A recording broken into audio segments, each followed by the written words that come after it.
قربانی ایک مالی عبادت ہے، یہ ایسا عظیم عمل ہے جو پچھلی امتوں میں بھی موجود تھا۔ اللہ تبارک و تعالی نے اپنی پاک کلام میں ارشاد فرمایا وَلِكُلِّ أُمَّةٍ جَعَلْنَا مَنسَكًا لِيَذْكُرُوا اسْمَ اللَّهِ عَلَى مَا رَزَقَهُم مِّن بَهِيمَةِ الْأَنْعَامِ، ہر امت کے لیے ہم نے ایک قربانی مقرر فرمائی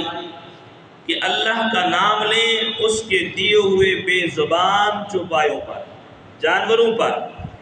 فَإِلَٰهُكُمْ إِلَٰهٌ وَاحِدٌ، تو فرمایا تمہارا معبود ایک معبود ہے۔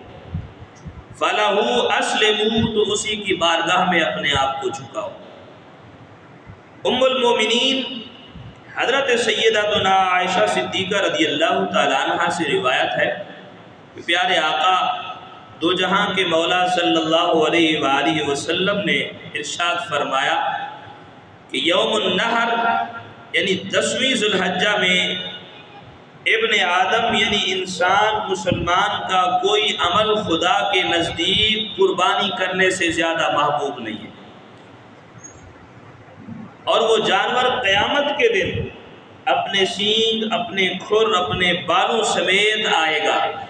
اور قربانی کا خون زمین پر گرنے سے پہلے فرمائے اللہ کی بارگاہ میں مقبول ہو جاتا ہے۔ اور فرمایا کہ نبی علیہ السلام نے فرمایا کہ لہذا خوش دلی سے قربانی کیا کرو، یہ ذہن میں باتیں مت بٹھاؤ کہ اب جانور اتنا مہنگا خرید لیا، اب فرمایا کہ پیسے اتنے لگ گئے، یہ سارے وسوسے خیالات ایک سائڈ پہ رکھ کے جو بھی اللہ نے توفیق دی ہے، جتنی دی ہے، اللہ کی رضا کے لیے خوش دلی سے فرمایا قربانی کرو۔ تو شامعین محترم، قربانی ہم کرتے ہیں، اس کے فائدے ہمیں کیا نصیب ہوتے ہیں، اس کا ثواب کیا ہے؟ تو اس کے متعلق چند احادیث مبارکہ کہ عید کے دن قربانی میں مال خرچ کرنا اللہ پاک کو سب سے زیادہ پسند ہے۔ جو بندہ قربانی کے جانور میں مال خرچ کرتا ہے، قربانی کرتا ہے، تو یہ اس کا مال خرچ کرنا اللہ کی بارگاہ میں سب سے زیادہ پسندیدہ ہے، اور قربانی کرنے والے کو قربانی کے جانور کے ہر بال کے بدلے میں ایک نیکی ملتی ہے۔ اتنی نیکیاں، اب یہ بھی بات ذہن میں رہے، کوئی بندہ سوچے گا، یہ سوال ذہن میں اٹھے گا کہ یار ہم جانور میں تو 7 بندے شریک تھے، تو اب فرمائے کہ سب کو اس کے سارے بالوں کے برابر نیکی ملے گی یا اس میں تقسیم ہو جائیں گے؟ تو فرمایا ہر بندے کو اس جانور کے تمام بالوں کے برابر نیکی ملے گی۔ عطا کرنے والی میرے رب کی ذات ہے، اس کے خزانے میں کمی نہیں ہے، وہ جتنا چاہے اپنے بندوں کو عطا فرمائے۔ تو فرمایا قربانی کرنے والے کو فرمائے کہ جانور کے ہر بال کے بدلے میں ایک نیکی ملتی ہے۔ صحابہ کرام نے عرض کی یا رسول اللہ صلی اللہ علیہ وسلم، اگر کوئی چھترا یا دمبا وغیرہ ذبح کرتا ہے تو اس کی تو اون ہوتی ہے، اس کے بال بہت باریک ہوتے ہیں، نبی علیہ السلام نے فرمایا اس کے بھی ہر بال کے بدلے میں ایک نیکی ملتی ہے۔ اللہ رب العالمین قربانی والے جانور کے ہر بال کے بدلے میں ایک نیکی عطا فرماتے ہیں، اور نبی علیہ السلام نے فرمایا جو ثواب کی خاطر خوش دلی سے قربانی کرے گا تو یہ قربانی اس کے لیے جہنم سے رکاوٹ بن جائے گی۔ اگر خدا نخواستہ گناہوں کی وجہ سے جہنم جانے کا آرڈر ہو بھی گیا تو فرمایا یہ قربانی اس کے درمیان حائل ہوگی رب کی بارگاہ میں، مولا اس نے مجھے تیرے نام پہ قربان کیا تھا، تیری رضا کے لیے کیا تھا،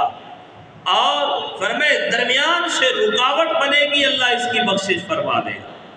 تو فرمایا جانور جو بھی خوش دلی سے ہو فرمائے قربانی کرو، اور نبی علیہ السلام نے فرمایا قربانی یہ جو ہم کرتے ہیں اس کو بھی نیکیوں کے پلڑے میں رکھا جائے گا، جس سے نیکیوں کا پلڑا بھاری ہو جائے گا، فرمائے یہ قربانی بھی وہاں پہ رکھی جائے گی، اور قربانی کرنے والے کے لیے اس کی قربانی سواری بن جائے گی جس کے ذریعے وہ پل صراط سے آسانی سے گزر جائے گا، آسانی سے گزر جائے گا۔ ہم سوچتے ہیں یار اعمال تو کر رہے ہیں، نیکیاں بہت ہیں، پتہ نہیں پل صراط سے کیسے گزریں گے، تلوار سے تیز، بال سے باریک ہے۔ تو میرے کریم آقا نے فرمایا تم خوش دلی سے قربانی کرو، رب کی رضا کے لیے کرو، یہی قربانی والا جانور تمہاری سواری بن کے تمہیں پل صراط پار کروائے گا۔ اور نبی علیہ السلام نے فرمایا جانور کا ہر عضو، فرمائے کہ اس کا ہر حصہ، فرمائے قربانی پیش کرنے والے کے ہر عضو کے بدلے میں فرمائے آزادی کا فدیہ بن جائے گا، رب کی بارگاہ میں آزادی فرمائے ملے گی۔ قربانی کے جانور کا خون زمین پر گرتے ہی فرمائے قربانی کے کرنے والے کے گناہوں کو بخش دیا جاتا ہے۔ نبی علیہ السلام نے فرمایا قربانی کا جانور جب ذبح کیا جائے تو جو قربانی کرنے والے ہیں، بڑے جانور میں حصہ دار ہیں، چھوٹی قربانی کرنے والے ہیں، جن کے نام کی قربانی ہو رہی ہے، جب جانور ذبح کیا جائے وہ اس وقت وہاں پہ موجود کھڑے ہو، فرمائے وہاں پہ رہا کرو۔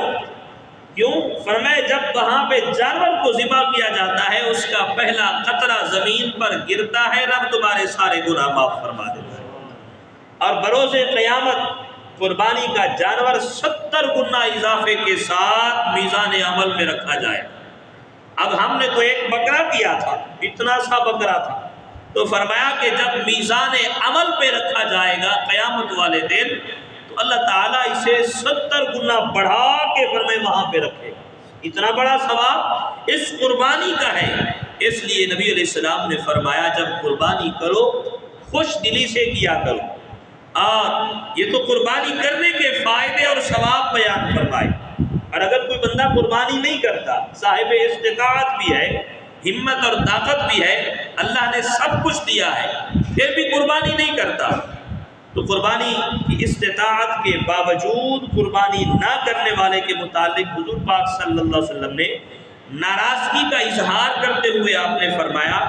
جس شخص میں قربانی کرنے کی استطاعت ہو اور پھر بھی وہ قربانی نہ کرے تو وہ ہماری عیدگاہ کے قریب نہ آئے۔ یہ رسول اللہ نے ناراضگی کا اظہار فرمایا ہے، فرمایا کہ وہ ہماری عیدگاہ کے قریب نہ آئے، اور فرمایا کہ جو صدقہ اور قربانی نہیں کرتا اللہ تعالیٰ اس سے سکون کو چھین لیتا ہے، سکون واپس لے لیا جاتا ہے۔ معلوم ہوا انسان کوئی بھی نیک عمل کرتا ہے، قربانی کی صورت میں ہے، صدقہ کی صورت میں ہے، اس سے اللہ تعالیٰ اسے دنیا میں سکون عطا فرماتے ہیں، قلبی سکون بھی ملتا ہے، روح کا سکون بھی ملتا ہے۔ تو یہ نیک عبادات چاہے وہ بدنی عبادت ہو یا مالی عبادت ہو، یہ اللہ کی بارگاہ میں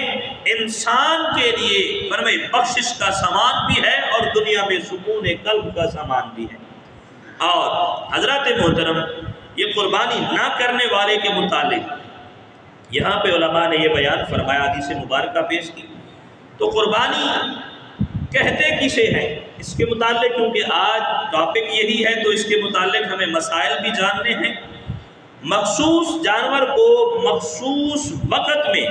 ثواب کی نیت سے ذبح کرنا قربانی کہلاتا ہے، قربانی کہلاتا ہے۔ اور قربانی کس پر واجب ہے؟ قربانی ہر اس بالغ مقیم مسلمان مرد و عورت پر واجب ہے جو مالک نصاب ہو۔ مالک نصاب ہونے سے مراد یہ ہے کہ اس شخص کے پاس 52.5 تولے چاندی یا اتنی مالیت کی رقم یا اتنی مالیت کا تجارت کا مال یا اتنی مالیت کا فرمائے ضرورت کے علاوہ سامان موجود ہو، اور تو اس پر اللہ پاک فرمائے کہ یا بندوں میں سے کسی کا قرض بھی نہ ہو جسے ادا کر کے بیان کردہ نصاب جو ہے وہ باقی نہ رہے، تو فقہائے کرام فرماتے ہیں حاجت اصلیہ یعنی ضروریات زندگی سے مراد وہ چیزیں ہیں جن کی عموماً انسان کو ضرورت ہوتی ہے اور ان کے بغیر گزر اوقات فرمائے کہ شدید میں فرمایا کہ گزر اوقات میں تنگی ہوتی ہے، مشکلات پیش آتی ہیں۔ مثال کے طور پر فرمایا رہنے کے لیے گھر ہے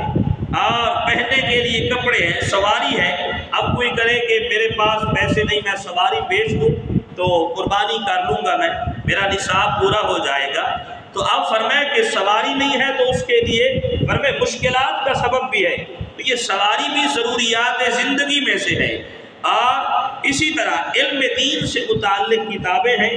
اور جو انسان پیشہ اختیار کرتا ہے اس پیشے کے اوزار ہیں، تو یہ ضروریات زندگی میں شامل ہیں۔ ان کے علاوہ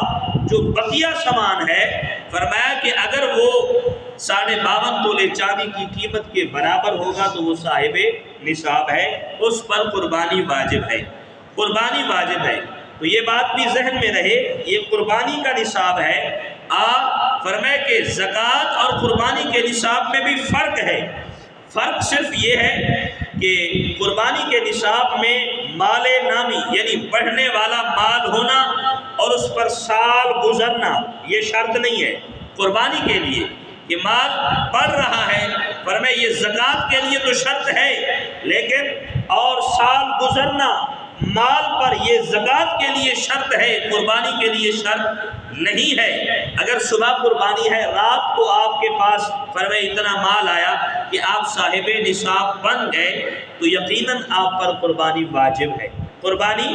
واجب ہے۔ اور ایک بات اور بھی یہاں پہ، کیونکہ اکثر ہمارے ذہن میں یہ سوال اٹھتا ہے کہ ہمارے گھر میں فرمائے کہ 5-6 بندے ہوتے ہیں، سارے صاحب نصاب ہوتے ہیں، لیکن کہتے ہیں جی ہمارا ایک بڑا ہے اس نے قربانی کر دی ہے، تو کیا ایک کی طرف سے قربانی کافی ہوگی سب کے لیے؟ مثال کے طور پر میں دوں کہ ایک باپ گھر میں ہے اور اس کے 3 بیٹے ہیں، اور بیٹوں کے پاس بھی اتنا پیسہ ہے کہ وہ خود صاحب نصاب ہے، اور اب قربانی صرف ایک باپ ہی کرتا ہے، بیٹے قربانی نہیں کرتے، تو کیا ایک کی طرف سے قربانی ہے؟ تو اس کا جواب یہ ہے کہ اگر باپ صاحب نصاب ہے، باپ صاحب نصاب ہے تو اس کی اپنی طرف سے تو قربانی ہے، اور اگر بیٹے صاحب نصاب ہیں قربانی نہیں کرتے تو ان کی طرف سے واجب باقی رہے گا، اور نہ کرنے کا گناہ بھی ہوگا، وہ گناہ گار ہوں گے۔ اگر 3 بیٹے بھی صاحب نصاب ہیں اور باپ بھی صاحب نصاب ہے تو سب کی طرف سے قربانی کرنی واجب ہوگی، سب پر قربانی واجب ہوگی۔ اگر نہیں کریں گے تو اس صورت میں گناہ گار بھی ہوں گے، گناہ گار بھی ہوں گے۔ اب یہ نہیں ہوگا کہ ایک نے کر لی ہے تو بس کافی۔ گھر میں اگر بچوں کے پاس اتنا پیسہ ہے کہ والد نے ان کو دے دیا یا ان کے نام کر دیا اور وہ خود صاحب نصاب ہے، بیوی کے پاس پیسے ہیں وہ صاحب نصاب ہے، تو اب سب پر قربانی واجب ہوگی، سب پر واجب ہوگی۔ اور اگر بچے نابالغ ہیں، باپ کی کفالت میں ہیں، تو ان کی طرف سے فرمائے قربانی نہیں ہے، وہ باپ جو قربانی کرے گا اپنی طرف سے صاحب نصاب ہونے کی حیثیت میں وہی قربانی کافی ہوگی۔ قربانی واجب ہونے کا سبب وقت ہے، جب وہ وقت آیا قربانی واجب ہو گئی، اور قربانی کی شرائط پائی جانے کی صورت میں فرمائے قربانی واجب ہے۔ قربانی کا وقت کب ہے؟ قربانی کا وقت 10ویں ذی الحجہ کے طلوع یعنی صبح صادق سے 12ویں کے غروب آفتاب تک ہے،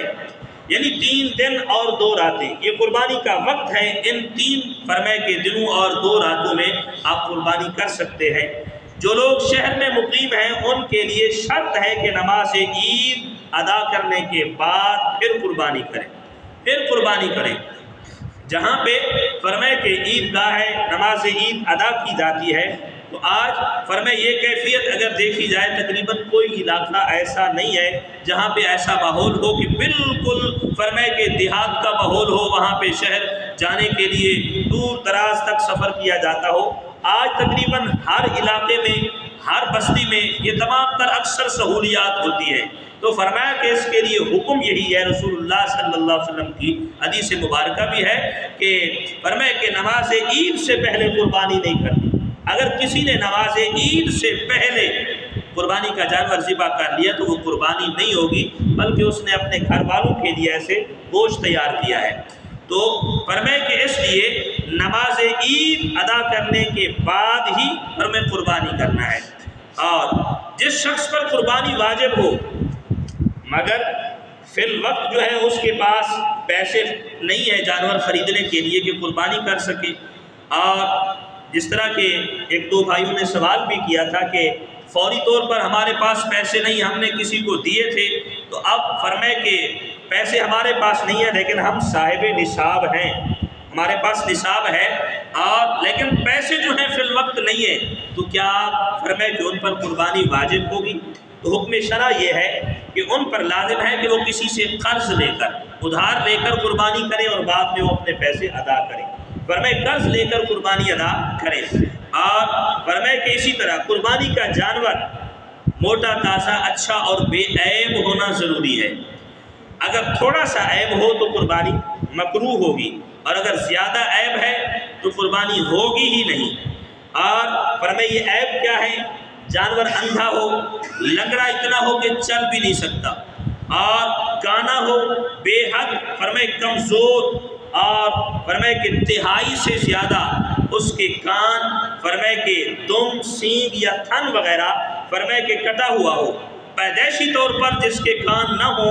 اور بکرا فرمائے ان سب جانوروں کی جو ہے قربانی جائز نہیں ہے۔ یعنی کہ لنگڑا ہو اور فرمائے کہ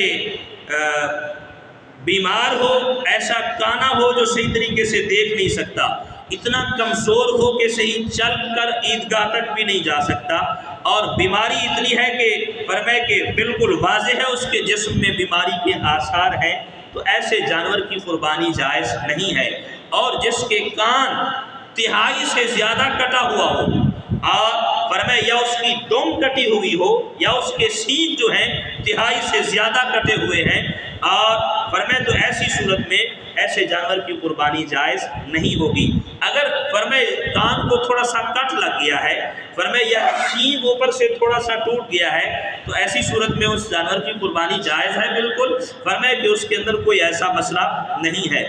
اور قربانی کے جانوروں کی عمر کے متعلق آج کل یہ بات بھی ذہن میں ہوتی ہے، کیونکہ پرانے فرمائے بزرگ جو ہیں وہ یہ بات سوچتے ہیں جب تک جانور دندہ نہ ہو، یعنی سامنے والے دو دانت نہ نکلے، تو اس وقت تک اس کی قربانی نہیں ہوتی۔ میرے بھائیوں بزرگ، ایسی بات نہیں، شرعی طور پر جانور کی عمر کا پورا ہونا ضروری ہے۔ اونٹ کی عمر 5 سال ہے، گائے بھینس کی عمر فرمائے 2 سال، اور بکرے کی عمر فرمائے 1 سال ہے۔ اس کے بعد چھترا یا دمبا وغیرہ ہے، تو فرمایا ان میں اگر 6 ماہ بھی ہو اور دور سے دیکھنے سے 1 سال کا نظر آتا ہے تو اس کی قربانی جائز ہے۔ اور اگر بالفرض بکرا ہے یا گائے بھینس ہے تو ان کی عمر پوری ہو چکی ہے لیکن سامنے کے 2 دانت ابھی نہیں نکلے، عمر پوری ہے، اپنے گھر کا پالا ہوا ہے، آپ فرمائے کہ عمر 2 سال ہے، بکرے کی عمر 1 سال پوری ہو گئی ہے، تو اس کی قربانی بالکل جائز ہے۔ اس کے لیے اب یہ ضروری نہیں کہ یہ دندہ ہوگا تب اس کی قربانی ہے۔ تو اس لیے فرمائے یہ بات بھی ذہن میں رہے، جانور کے لیے دندہ ہونا یہ شرط نہیں ہے، بلکہ اس کی عمر کا پورا ہونا فرمائے یہ شرط ہے۔ عمر پوری ہے تو اس کی قربانی بالکل جائز ہے۔ اور اگر کسی نے پچھلے سال قربانی نہیں کی تھی، صاحب نصاب تھا، قربانی نہیں کر سکا، تو اب فرمائے کہ اس سال کیا وہ قربانی فرمائے کہ وہ پچھلے والی قربانی کرے گا یا فرمائے کہ اس سال کی قربانی؟ پہلی بات تو یہ ہے کہ اگر قربانی کا وقت گزر جائے، بندہ صاحب نصاب ہے اور قربانی کے دنوں میں، جس طرح میں نے پہلے عرض کیا 3 دن اور 2 راتیں ہیں فرمائے قربانی کے، تو ان دنوں میں قربانی نہیں کر سکا، صاحب نصاب تھا، تو اب اس کے لیے حکم یہ ہے اگر اس نے جانور خریدا ہوا ہے تو اس جانور کو صدقہ کرے، صدقہ کر دے۔ اور فرمائے کہ اگر جانور نہیں خریدا ہوا تھا تب بھی اس جانور کی، اس اپنے بکرا ہے یا جو بھی جانور ہے، تو اس کی اتنی قیمت جو ہے وہ صدقہ کرے، اس پر واجب ہے۔ اگر اس نے قربانی نہیں کی ہے اور فرمائے کہ اسی طرح فرمائے کہ اس پر قربانی کرنا واجب ہے، اس کی پچھلی قربانیاں باقی ہیں، اس پر ان پر صدقہ کرنا واجب ہے۔ اگر کسی نے بلا عذر 5 سال تک قربانی نہیں کی تو اس واجب کو چھوڑنے کی وجہ سے گناہگار ہوگا۔ اب فرمائے کہ جو گناہ اس نے کیا اس پر توبہ بھی لازم ہے کہ وہ اس پر توبہ بھی کرے، اور فرمائے کہ اسی طریقے سے اس پر ہر سال کی قربانی کے بدلے 1 بکری کی ہی قیمت صدقہ کرنا واجب ہے۔ یعنی کہ اگر 4-5 سال تک قربانی نہیں کی اس نے لیکن صاحب نصاب تھا، فرمائے کہ اور قربانی نہیں کرتا رہا، تو اب فرمائے کہ پہلی بات تو یہ کہ اس نے گناہ کیا، وہ گناہ گار ہے، فرمائے کہ ایک واجب کام کو جان بوجھ کر چھوڑتا رہا تو اب اس پر توبہ بھی لازم ہے، پہلی بات۔ دوسری بات یہ کہ اب ہر سال فرمائے کیونکہ اس نے قربانی چھوڑی تو 5 سال کے حساب سے ایک بکری کی قیمت جو ہے ہر سال کے حساب سے فرمائے وہ صدقہ کرے، صدقہ کرنا اس پر واجب ہے۔ گائے کے حصوں کی قیمت صدقہ نہیں کر سکتے، کتب فقہ میں اسی طرح علماء نے بیان فرمایا۔ اور اگر فرمائے کہ ایک جانور ہے، مثال بڑا جانور ہے، گائے ہے یا بھینس ہے یا اونٹ وغیرہ ہے، کیونکہ ان میں اونٹ گائے بھینس میں بعض لوگوں کے ذہن میں یہ بھی ہوتا ہے کہ اونٹ میں 10 حصے ہوتے ہیں اور گائے بھینس میں 7 حصے، ایسا نہیں ہے، بلکہ اونٹ کے اندر بھی 7 حصے ہیں اور گائے بھینس کے اندر بھی 7 حصے۔ بکرا صرف ایک کی طرف سے ہوگا، فرمائے کہ 2 کی طرف سے بھی نہیں ہو سکتا۔ تو اس یہاں پہ مسئلہ یہ تھا کہ اگر 4 بندوں نے مل کر ایک فرمائے کہ گائے خرید لی یا بھینس خریدی، اب وہ چاروں چاہتے ہیں کہ ہم 4 ہی فرمائے کہ مل کر اس جانور کی قربانی کریں، تو فرمائے کہ گائے خرید کر بنیت قربانی ذبح کریں تو ان کی قربانی ہو جائے گی یا نہیں؟ حالانکہ بڑے جانور میں تو 7 حصے ہوتے ہیں اور ان میں گوشت کی تقسیم کس طرح ہوگی؟ اب جانور بڑا ہے، فرمائے کہ حصے تو ہم 7 کرتے ہیں، اب حصہ دار جو ہیں وہ 4 بندے ہیں، ایک جانور میں 4 شریک ہیں، تو اس مسئلہ میں فرمائے کہ ان 4 افراد کی قربانی ہو جائے گی۔ گائے اونٹ وغیرہ جانوروں میں کم از کم ہر شخص کا 7واں حصہ ہونا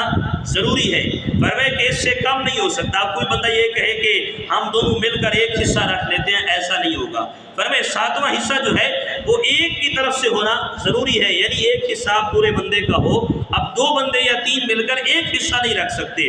اب فرمائے کہ اس سے زیادہ ہو، مثال کے طور پر جس طرح یہ 4 بندے ہیں اب ایک جانور میں شریک ہو گئے، تو اب فرمایا کہ زیادہ ہے حصہ ایک سے، تو اب اس میں کوئی حرج نہیں ہے، گوشت وزن کر کے برابر برابر تمام شرکاء میں تقسیم کیا جائے گا۔ اب یہ 4 ہیں تو فرمایا کہ 4 حصوں میں فرمایا برابر تقسیم کریں گے، ایک سے زیادہ انہوں نے قربانی کی ہے، اور اگر ایک فرمایا کہ حصہ جو ہے حصے سے کم میں اگر شریک ہوں گے تو پھر ادا نہیں ہوگی، اور فرمایا اگر ایک حصے سے زیادہ فرمایا کہ اگر انہوں نے حصہ رکھا ہے تو اس میں کوئی حرج نہیں ہے، فرمایا قربانی جائز ہے۔ اور ایک اہم ترین مسئلہ اکثر احباب پوچھتے ہیں کہ گائے بھینس یا فرمائے کہ اونٹ کا جانور ہے تو ان میں ہم فرمائے قربانی کے ساتھ ساتھ عقیقے کا حصہ بھی رکھ سکتے ہیں؟ بعض لوگ کہتے ہیں جی نہیں ہو سکتا، فرمائے کہ صرف قربانی کا جانور ہے، اس میں قربانی ہی ہوگی، عقیقے کا جانور الگ دیا جائے گا۔ تو پہلی بات تو یہ ہے میرے بھائیوں بزرگوں کہ جو قربانی کا جانور ہے یا عقیقے کا جانور ہے، جانور میں فرمائے جو شرائط قربانی کے جانور کی ہیں وہی شرائط عقیقے کے جانور کی ہیں، فرمائے کہ اگر اس میں ایک شرط بھی نہ پائی گئی تو فرمائے عقیقہ بھی نہیں ہوگا، اور اسی طرح قربانی کے جانور میں جو شرائط پائی گئی کہ وہ بیمار بھی نہ ہو، کانا بھی نہ ہو، لنگڑا بھی نہ ہو، کمزور نہ ہو، فرمائے کہ آپ فرمائے کہ یہ شرائط ہے اس میں اگر ایسی ہے تو پھر قربانی نہیں ہے۔ اور اسی طرح اگر کوئی عیب فرمائے کہ ہے ایسا جانور جو عقیقے کے لیے خریدا تو اگر اس میں بھی کوئی عیب ہے تو عقیقہ نہیں ہوگا، اس کے لیے بھی بے عیب ہونا فرمائے ضروری ہے۔ اور فرمائے گائے بھینس اونٹ کی قربانی میں عقیقہ کا حصہ شامل کرنا جائز ہے، جائز ہے۔ اگر کسی بندے نے بالفرض میں عرض کروں کہ بڑا جانور لیا اور اس نے اب بچوں کے عقیقے کرنے تھے اور وہ چاہتا ہے کہ فرمائے 6 حصے بنتے ہیں عقیقے کے، ایک حصہ قربانی کا رکھ کے وہ جانور ذبح کرتا ہے تو بالکل جائز ہے، فرمائے وہ کر سکتا ہے، اس میں کوئی ممانعت نہیں ہے۔ عقیقہ کا حصہ شامل کرنے سے اور قربانی اور عقیقہ دونوں ہو جائیں گے، کیونکہ قربانی کے جانور میں دیگر واجبات یا نفل عبادت کی نیت کرنا جائز ہے، اور پھر چاہے حصوں میں سے صرف ایک ہی حصہ میں قربانی کی نیت ہو، باقی حصوں میں دیگر واجبات کی نیت، فرمائے کہ عقیقے کی نیت قربانی، فرمائے کہ قربانی کی نیت کرے، عقیقے کی نیت باقی حصوں میں کر لے تو بالکل جائز ہے، قربانی بھی ادا ہو جائے گی، عقیقہ بھی ادا ہو جائے گا، فرمائے اس میں کوئی ممانعت نہیں ہے کہ اگر فرمائے قربانی والے جانور میں عقیقے کا حصہ رکھیں گے تو قربانی نہیں ہوگی یا عقیقہ ادا نہیں ہوگا، تو یہ بالکل جائز ہے، فرمائے کہ ایک ہی جانور میں آپ فرمائے 3 حصے قربانی کے اور 4 حصے فرمائے کہ عقیقے کے رکھ سکتے ہیں، اس میں بالکل جائز ہے، فرمائے کہ کوئی ممانعت نہیں ہے۔ اگر کوئی مسلمان جانور ذبح کرتے وقت تکبیر پڑھنا بھول گیا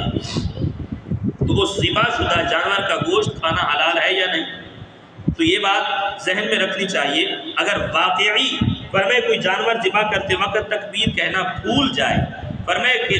پکڑ رہے تھے، اس کو باندھ رہے تھے اور اتنے میں اس نے فرمائے ذبح کرنا شروع کر دیا، فرمائے اگر بالفرض وہ واقعتاً بھول گیا تو پھر تو کوئی حرج نہیں ہے. فرمائے جانور بالکل حلال ہے کیونکہ اسی نیت سے وہ قربان کر رہے تھے. اور اگر جان بوجھ کر اس نے چھوڑا ہے، جان بوجھ کر اس نے تکبیر نہیں پڑھی اور پھر جانور ذبح کر دیا تو اب حلال نہیں ہوگا وہ جانور، اب وہ حلال نہیں ہوگا. اس بات کا خیال رکھنا ہے کیونکہ میں اکثر پچھلے سال بھی، اس سے پہلے بھی میں نے کئی مرتبہ یہ بات عرض کی ہے. فرمائے کہ کوشش کیا کرے کہ جتنے وہاں پہ احباب ہوتے ہیں فرمائے جانور کو پکڑ رہے ہوتے ہیں، آپ سب زبان سے تکبیر پڑھا کریں فرمائے تاکہ اسے بھی یاد رہے ذبح کرنے والے کو. اور یہ بات بھی ذہن میں رہے کہ اگر فرمائے کہ ایک بندہ ہے، اس نے گردن کو پکڑا ہوا اور دوسرا چھری چلانے والا، تیسرے نے سر پکڑا ہوا ہے، اب تینوں پر قربانی فرمائے تکبیر پڑھنا ضروری ہے. فرمائے تکبیر تینوں پڑھیں گے کیونکہ وہ ذبح میں تینوں شریک ہیں. اور اگر فرمائے چھری چلانے والے نے نہیں پڑھی، ساتھ والے نے پڑھی ہے تب بھی جائز ہے. اگر تینوں نے نہیں پڑھی اور جان بوجھ کر چھوڑی ہے تب جانور حلال نہیں ہوگا، حلال نہیں ہوگا. اس بات کو بھی ذہن میں رکھنا ہے. اور اسی طریقے سے یہ مسائل فرمائے کہ قربانی کے متعلق جس جانور کے سینگ نکال دیے گئے ہوں تو اس کی قربانی، کسی نے قربانی کا ایسا جانور خریدا جس کے سینگ جڑ سے نکال دیے گئے، پھر اس کا زخم بھر کر ٹھیک ہو گیا اور وہاں کھال جڑ گئی، مکمل ٹھیک ہو گئی، تو کیا اب ایسے جانور کی قربانی جائز ہے؟ تو اس صورت میں جو فرمائے سوال ہے، اس صورت میں ایسے جانور کی قربانی بالکل جائز ہے. تو مسئلہ یہ ہے کہ جس جانور کا سینگ ٹوٹ گیا ہو، اگر سر کے اوپر والا حصہ ٹوٹا ہو جو ظاہر ہوتا ہے تو فرمائے کہ قربانی جائز ہے. اگر سر کے اندر جڑ تک ٹوٹے تو پھر قربانی جائز نہیں ہے. یعنی سینگ اتنا ٹوٹا، ابھی اتنا سا ٹکڑا باقی ہے اور فرمائے کہ مکمل جڑ سے نہیں نکلا، فرمائے اوپر سے ٹوٹ گیا ہے، تو اس وقت قربانی اس کی جائز ہے. اور اگر اندر سر سے بالکل جڑ سے ٹوٹ گیا تو اس صورت میں قربانی جائز نہیں. لیکن اس صورت میں اگر سر کا زخم بھر جائے، ابھی زخم بھر گیا ہے، فرمائے کہ بالکل محسوس نہیں ہوتا کہ اس کا سینگ ٹوٹا ہے یا نہیں، تو اس صورت میں قربانی جائز ہوگی. لیکن اگر زخم باقی ہے اور محسوس یہ ہوتا ہے کہ اس کا سینگ ٹوٹا ہے اور جڑ سے نکل چکا ہے تو اس صورت میں اس کی قربانی نہیں ہوگی، اس کو عیب کے اندر شامل کیا جائے گا. تو یہ قربانی کے متعلق فرمائے کہ اس چیز کو سمجھنا جو ہے. ایک مسئلہ یہ بھی ہے، فتاوی فیض الرسول کے اندر علماء نے اس کو بیان فرمایا کہ اب ایک بندے کے پاس 1 ایکڑ زمین ہے اور اس کے پاس اور کچھ نہیں ہے، اور اگر وہ اس زمین کو بیچتا ہے تو اس کی قیمت جو ہے نصاب سے کئی گنا بڑھ جاتی ہے یا نصاب کے برابر پہنچ جاتی ہے، تو کیا اس پر قربانی واجب ہوگی یا نہیں؟ تو یہاں پہ اس مسئلہ میں فتاوی فیض الرسول میں علماء نے یہ بیان فرمایا کہ اس پر قربانی واجب ہے کہ جس کھیت کی قیمت نصاب کو پہنچتی ہے وہ وجوب قربانی اور فطر کے لیے کافی ہے تو اب اس پر قربانی واجب ہوگی، وہ قربانی کرے گا. اور اسی طرح فرمائے کہ گھر میں 4 بھائی رہتے ہیں، آپ باپ نہیں ہیں، 4 بھائی ہیں، تو فرمائے کہ چاروں جو ہیں فرمائے اکٹھے رہتے ہیں، اب کمانے والے بھی چاروں ہیں اور انتظام جو ہے بڑے کے سر پہ ہے، تو کیا اب قربانی وہی ایک بڑا کرے گا یا سب کی طرف سے قربانی ہوگی؟ تو اس مسئلہ میں بات یہ ہے کہ اگر جس طرح میں نے پہلے عرض کیا کہ اگرچہ سارے صاحب نصاب ہیں، اپنے اپنے طور پہ صاحب نصاب ہیں، تو اب سب پر قربانی واجب ہوگی، لیکن ان کے پاس سب کے پاس مال اتنا ہے، ایک بڑا ہے ان کا کفالت کرنے والا یا ان کا انتظام منتظم ہے ان کو سنبھالنے والا، اور سب کے پاس مال اتنا ہے کہ اگر الگ الگ کیا جائے تو سب صاحب نصاب نہیں بنتے، تو پھر کسی کی طرف سے قربانی نہیں ہوگی کیونکہ سب بھائی الگ الگ ہیں. اور فرمائے کہ ان پر قربانی کی صورت واجب اس وقت ہوگی جب فرمائے کہ مال کو الگ کیا جائے اور چاروں پر فرمائے اتنا مال ملا چاروں کو کہ ان پر نصاب واجب ہوتا ہے، تو اس صورت میں سب پر قربانی ہوگی. اور اگر تقسیم کی صورت میں مال اتنا باقی رہا کہ کسی کا نصاب پورا نہیں ہوتا تو اس صورت میں قربانی بھی کسی پر نہیں ہوگی. اب یہ نہیں ہوگا کہ ایک بھائی بڑا ہے، وہ گھر کا منتظم ہے تو اب اس پر قربانی ہے باقیوں پر نہیں ہے، نہیں، وہ تو صرف ایک منتظم ہے، مال میں سب برابر ہیں، فرمائے برابر ہیں، اور تقسیم کی صورت میں نصاب کو نہیں پہنچتے تو اب کسی پر بھی قربانی واجب نہیں ہوگی۔ تو اس لیے سامعین محترم یہ قربانی کے چند چیزیں، چند مسائل فرمائے کہ جو میں اکثر یہ کہا کرتا ہوں کہ جو میرے ذہن میں آتے ہیں، جو باتیں سامنے آتی ہیں تو میں عرض کر لیتا ہوں، لیکن اگر آپ کے ذہن میں قربانی کے متعلق کوئی سوال ہو تو آپ بتایا کریں تاکہ وہ مسئلہ حل ہو، کیونکہ بعد میں قربانی ہو جاتی ہے پھر سوال اٹھتے ہیں جی ایسے ہوا تھا، فرمائے کیا ایسی صورت میں قربانی ہو گئی یا نہیں، ایسے ہم نے کر لیا تھا، تو فرمائے جو تو ہو گیا تھا۔ اب فرمائے کہ اگر بالفرض آپ نے غلط صورت اختیار کر لی اور قربانی نہ ہوئی تو کیا ہوگا؟ اس لیے بہتر یہ ہے جو باتیں ذہن میں ہو، سوالات فرمائے وہ آپ پہلے ہی پوچھیں تاکہ اس کا شرعی حل جو ہے آپ کو مل سکے۔ اور اسی طرح اگر باپ زندہ ہو تو قربانی باپ کے نام سے ہو سکتی ہے۔ مثال میں دے رہا ہوں، اگر کوئی بندہ کسی کے پاس یا عورت ہے، عورت کے پاس اتنا مال ہے کہ نصاب سے بھی زیادہ ہے، وہ چاہتی ہے کہ ایک قربانی اپنی طرف سے کروں اور ایک میں کسی بزرگ کی طرف سے کروں، تو بالکل جائز ہے۔ فرمائے کہ قربانی یہ نہیں ہو سکتا کہ اب فرمائے قربانی واجب ہے، میرا مثال کروں میرا دادا فوت ہو گیا تو میں اب دادے کی طرف سے قربانی کر دیتا ہوں، خود نہیں کرتا، تو اب تیرے اوپر جو قربانی واجب ہے وہ واجب باقی رہے گا اور تو گناہگار بھی ہوگا کہ واجب تجھ پر تھا اور تو نے فرمائے واجب چھوڑ دیا۔ لیکن اگر تو نے اپنے دادے کی طرف سے قربانی کی ہے یا باپ کی طرف سے قربانی کی ہے تو وہ قربانی ہو جائے گی، ان کو ثواب بھی ملے گا اور اس کا ثواب تجھے بھی ہوگا، فرمائے لیکن جو واجب تجھ پر تھا فرمائے وہ واجب باقی رہے گا۔ فرمائے کہ اس لیے کہ اگر کوئی بندہ کسی اپنے بزرگ کی طرف سے، کسی ولی کی طرف سے، اپنے نبی علیہ السلام کی طرف سے، اہل بیت اطہار میں سے کسی کی طرف سے اگر قربانی کرنا چاہتا ہے تو وہ یہ بات ذہن میں رکھے پہلے اپنی قربانی دینی ہوگی، فرمائے قربانی اپنی طرف سے کرے اور پھر فرمائے کہ اضافی طور پہ فرمائے وہ کر سکتا ہے، فرمائے جس کی طرف سے بھی کرنا چاہے۔ اگر کوئی بندہ ایک جانور پورا فرمائے خود کرنا چاہتا ہے اپنی طرف سے کہ بعد میں غربا میں تقسیم کرے، بڑا جانور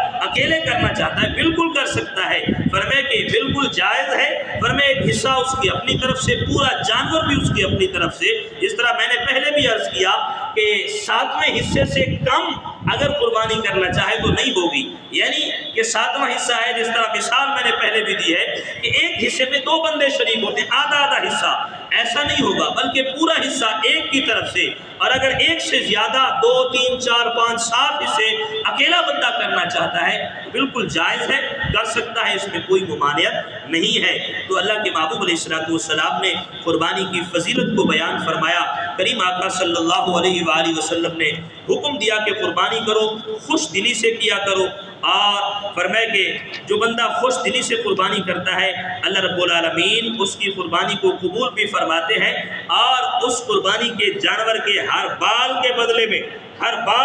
میں ایک نیکی بھی ملتی ہے۔ اور آخری حدیث مبارکہ حضرت سیدنا زید بن ارقم رضی اللہ تعالیٰ عنہ، آپ حدیث کے راوی ہیں، قال اصحاب رسول اللہ صلی اللہ علیہ وسلم یا رسول اللہ ما ھذہ الاضاحی، حضور کے صحابہ نے حضور کی بارگاہ میں عرض کی یا رسول اللہ یہ قربانیاں کیا ہے، یہ جو ہم جانور ذبح کرتے ہیں، قربانیاں کرتے ہیں، یہ کیا ہے؟ نبی علیہ السلام نے فرمایا قال سنت ابیکم ابراہیم، فرمایا یہ تمہارے باپ ابراہیم علیہ السلام کی سنت ہے۔ اور قالوا، صحابہ نے پھر عرض کی یا رسول اللہ، فرمائے فما لنا فیہا، فرمائے کہ اس میں ہمارے لیے کیا فائدہ ہے، فرمائے ہم جو کرتے ہیں یہ تو ان کی سنت ہے، ہمارے لیے اس میں کیا ثواب ہے؟ رسول اللہ صلی اللہ علیہ وسلم نے فرمایا بکل شعرۃ حسنۃ، فرمائے تمہارے لیے ہر بال کے بدلے میں ایک نیکی ہے، ہر بال کے بدلے میں ایک نیکی ہے۔ قالوا فالصوف، یا رسول اللہ یہ جو فرمائے چھترے یا دمبے کی اون ہوتی ہے اس کے بارے میں کیا حکم ہے؟ رسول اللہ صلی اللہ علیہ وسلم نے فرمایا